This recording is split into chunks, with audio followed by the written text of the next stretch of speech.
Good morning, afternoon, evening, whatever it is, where your body is.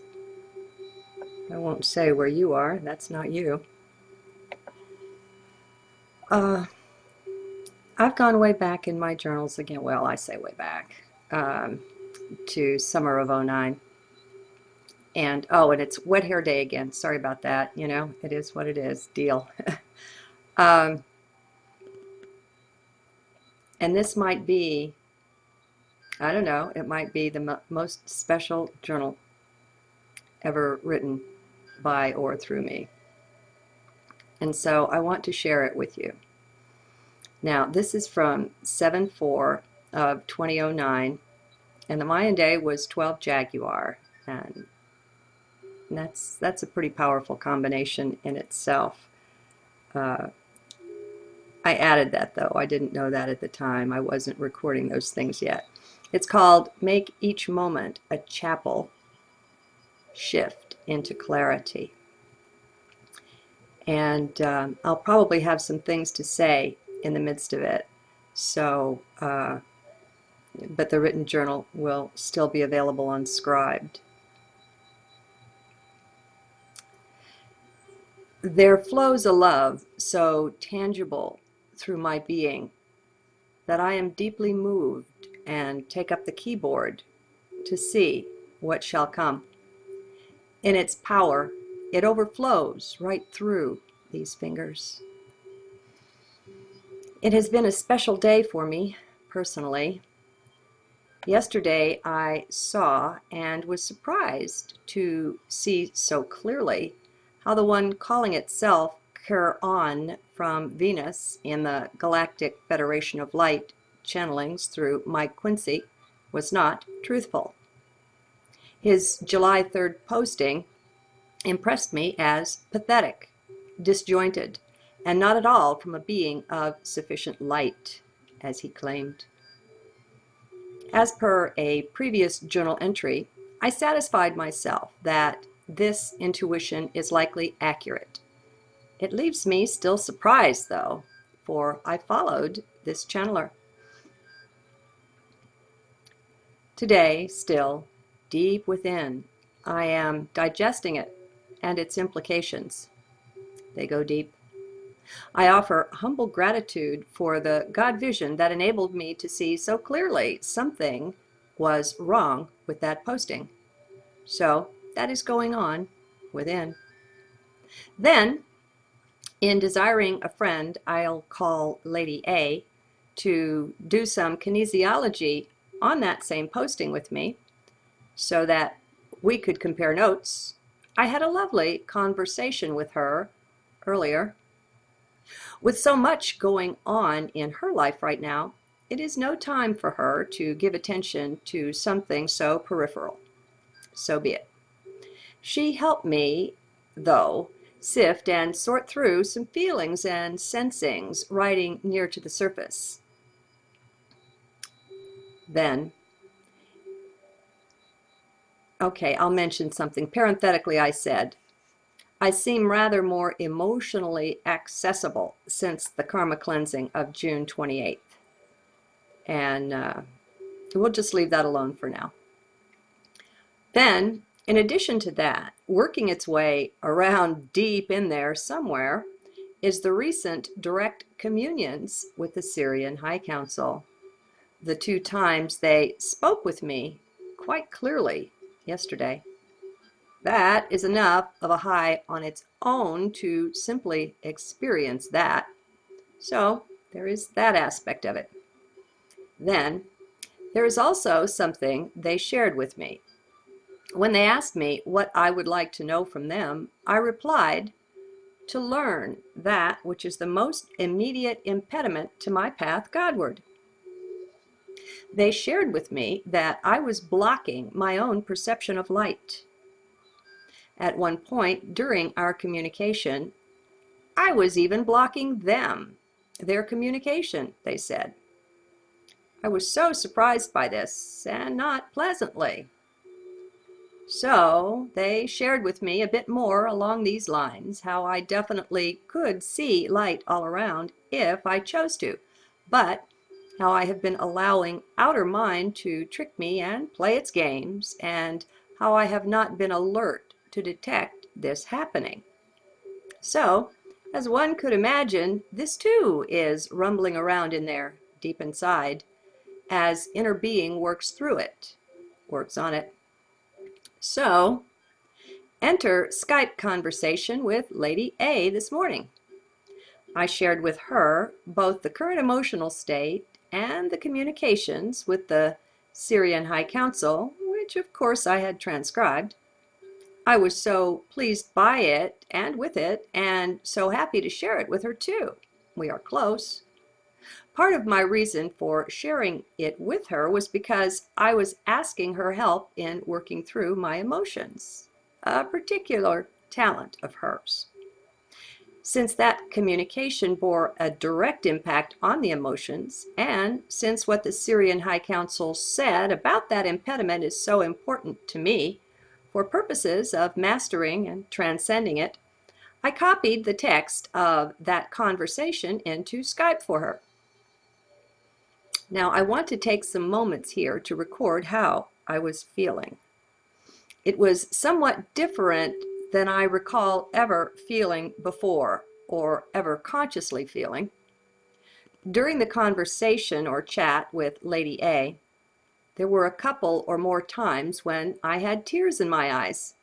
I would call them tears of sincerity, of intensity of sincerity towards God or Source. I was experiencing such a strong pull toward God, such powerful yearning to unite with Him, her, it, that the strength of it moistened my eyes. I was also feeling blocked in some way. The feeling was intense, desiring to know what I know, to reconnect with my intent and divine plan in coming here in this life. I view getting my full 12 strands of DNA reconnected and functional again as that which will totally reconnect me in this way. Heck, I'd settle in happily for 3 strands right now. I know that every improvement towards full DNA reactivation will move me in the desired direction. The desire is to be useful to Source and to life, to man, Gaia, animal life, just all life. I sense that I have a powerful divine purpose, one greatly useful to a great many people, and I want so much to just get on with it. I mentioned feeling like I'm just spinning my wheels or something like that, biding time, not being fully useful at all. Lady A helped me track this, helped me get it out there and recognize it, state it. She helped me realize I was feeling not so much alone as not connected. I realized that I wanted to plug in, to reconnect with my self, higher self, to know what I know and get on with it, with being useful, doing what I came to do, being what I came to be. Now here's a snippet from our conversation where I really captured that feeling. Quote, "Just so one pointed over getting tight with God, can't seem to drag self away to do anything else." Close quote. That clearly sums it up, nails it. One pointed over getting tight with God. Absolutely all I want to do is sit under my vine and fig tree and meditate, pray, commune, do spiritual studies, etc. I don't want to do anything else. Nothing. Thus, laundry, dishes, paying bills, even grocery shopping, dusting, heck, even bathing. I just don't want to be bothered with anything else. Seldom in this life have I come to such a point of clarity of understanding about myself at any one point in time. This was so clear, so obvious, and so accurately spoken or understood. The clarity itself was a huge blessing. And as you can imagine, it was no easy thing. Even just getting to this point of acceptance of myself in this sit-down strike mode without any interior self-criticism going on for what I was not doing, etc. Lady A continued to help me clarify myself to myself, to see myself, and to see how to move the blockage. She suggested it was time to chop wood and carry water, that is, do some physical movement, chores, labor, whatever I could physically do. It was necessary for balance. She saw that I had accumulated so much spiritual knowledge, information, light, understanding, and so on, but that it was blocked from anchoring itself due to simple imbalance. She reminded me I have a body, in other words, and that I need to see to it, and to my physical environs too, not just the spiritual self. Thus, chop wood, carry water. When she said it, I knew right away she was so right. That was exactly what was needed. I just hadn't seen it. She sensed energy blockage in my environment too, asking if I'd changed the bed linens since the karma cleansing, which I had not. Bright and shiny clean for that day they were, but had been putting it off since then, doing the laundry, etc. She sensed the trapped, stuck energy in this sort of thing. I so agreed. But here is the big deal, the aha that came from this. I realized that which was missing from the chores. The reason I was not pulled to do any of them was the spiritual aspect. I had not brought myself, capital S, into them. I was seeing them as separate from the spiritual stuff. What clicked for me so clearly was that I could indeed deeply involve myself in and enjoy these chores now that I knew the secret that revealed itself to me. And parenthetically I say, all right, which of you guides, or no, is it you, dear Syrian High Council, who showed me this, isn't it? All right. The secret that revealed itself to me is that each chore, each and every small motion or moment could be offered with the same spiritual intensity as gift to Source or God, as plea for deeper union with that one. It is a matter of where am I when I am doing the chores? Am I present with and in what I am doing? Source is everywhere present, every when present, meaning in each and every nanosecond. I can choose then to be with Source there too by choosing to simply perceive God there. I can offer each motion of the hand involved in each chore, each footstep itself as divine offering, much like I offer myself in my devotions here in my bedroom. I don't leave this bed all day except by necessity. I make it up in the morning and then sit on it, ensconced in my little palace of down pillows and coziness, devotional books, phone, and medications on one side, computer, water jug, odds and ends on the other, journaling paper and pencil close by, along with 4, 5, or 6 different colored highlighters to help me plumb the depths of my reading material. I am well established here. And well, I should be. I have lived like this for several years now. I have truly gone on a sort of sit-down strike on life, plopping myself down under my bow tree and telling God I won't be getting up until I find him, her, it, well, something roughly equivalent. I have been thus, and somehow quite unable to look after worldly affairs of life unless terribly necessary for all of this time. Nothing, but nothing calls me away from my one-pointed devotion and pursuit of union with God. I can't tell you the number of times the electric people knocked on the door before turning it off to say, "Hey lady, would you like to write a check?" Not kidding. Until I got my bills automated out of my bank accounts, I was late with stuff just all the time. I just couldn't care less. Don't open the mail. I might go get the mail once a month. I just don't care, you know. Okay, so long ago, I gave up trying to force myself to do what I should. There was no way I could get me to listen to me on this topic. It just wasn't happening, period.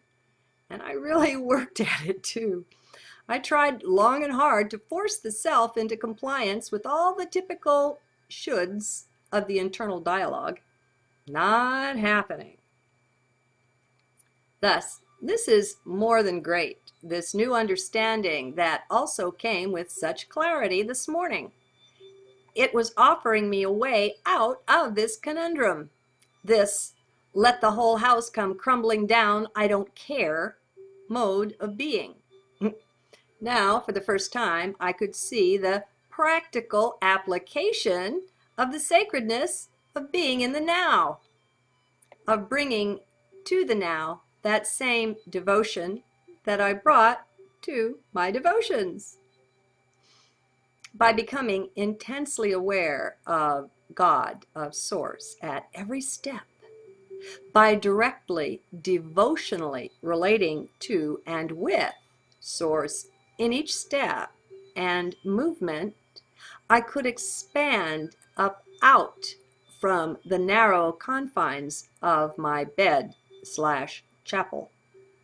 It is not that I would devote each step to God. No, this is too indirect. Rather, each step would be part of a direct interchange with God. The step would become a part of the conversation, as it were. Be in heart. This is to make each moment a chapel.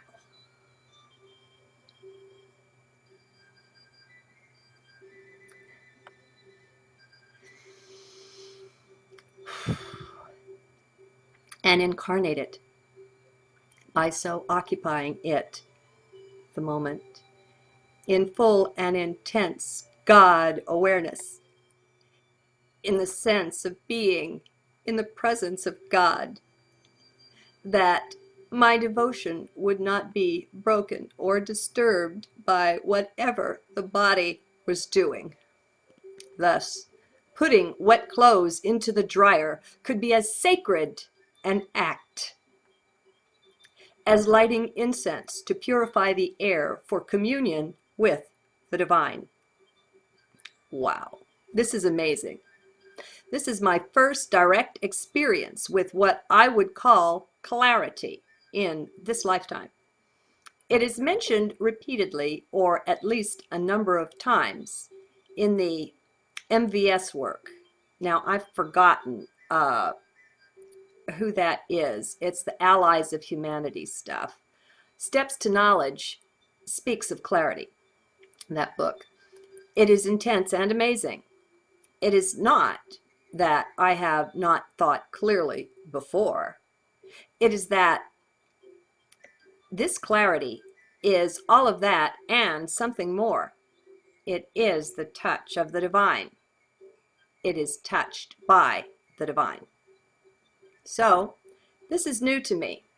So I will add it and let it rumble around in there with the other couple of items, also new, that I mentioned above, that have been occupying sacred space within me.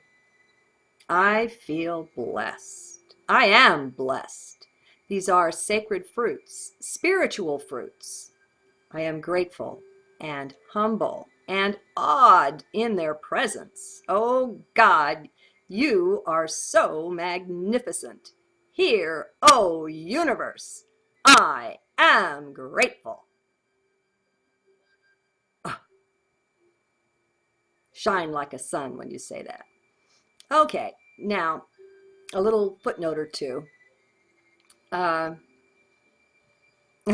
put down 4:40 p.m. It's unusual. I started at 3:15, didn't finish until 4:40. It's unusual for something to take so long. So it says, took quite a while. This is deep. It is wonderful to see spirit in action this way, to see life being birthed within me like this. Close paren. Wow. Thank you, God.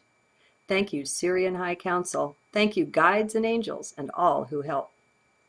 And then I have a little footnote that some of you might find interesting. And it's this. This is written in the time before I discovered the false sense of the work of the Allies of Humanity. So, at this time, I was pursuing two false teachings.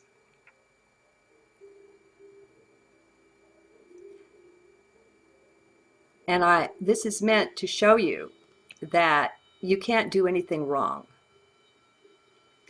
That what you do and where you go, the steps you take, are steps of light. They're guiding you. As long as you're following your heart, you're going to be fine. And if you're pursuing a teaching that you later find out is a false teaching, celebrate the fact that you found out and go on. And, you know, I celebrate the fact that I studied it as well. I celebrate every step. Everything is sacred. And we're being birthed into light all the way.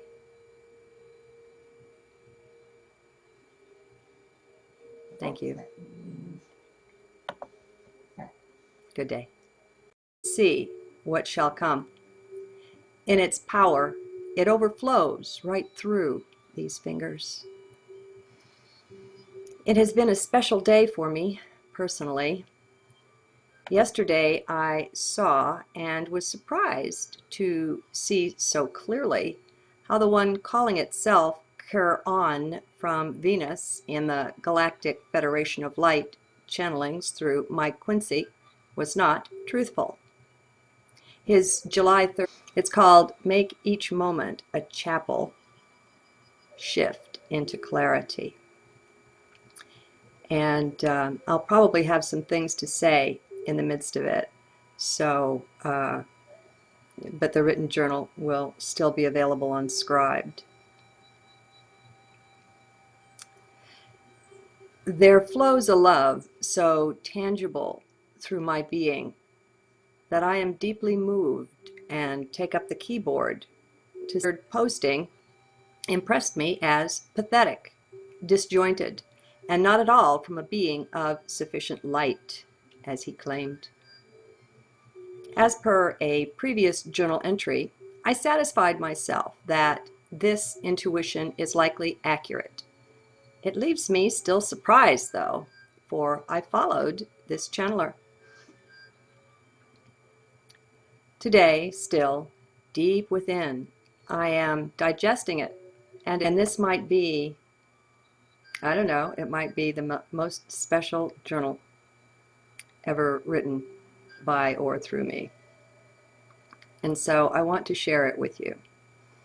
Now, this is from 7/4 of 2009, and the Mayan day was 12 Jaguar, and that's a pretty powerful combination in itself. I added that, though. I didn't know that at the time. I wasn't recording those things yet. Good morning, afternoon, evening, whatever it is, where your body is. I won't say where you are. That's not you. I've gone way back in my journals again. Well, I say way back to summer of 2009. And, oh, and it's wet hair day again. Sorry about that. You know, it is what it is. Deal.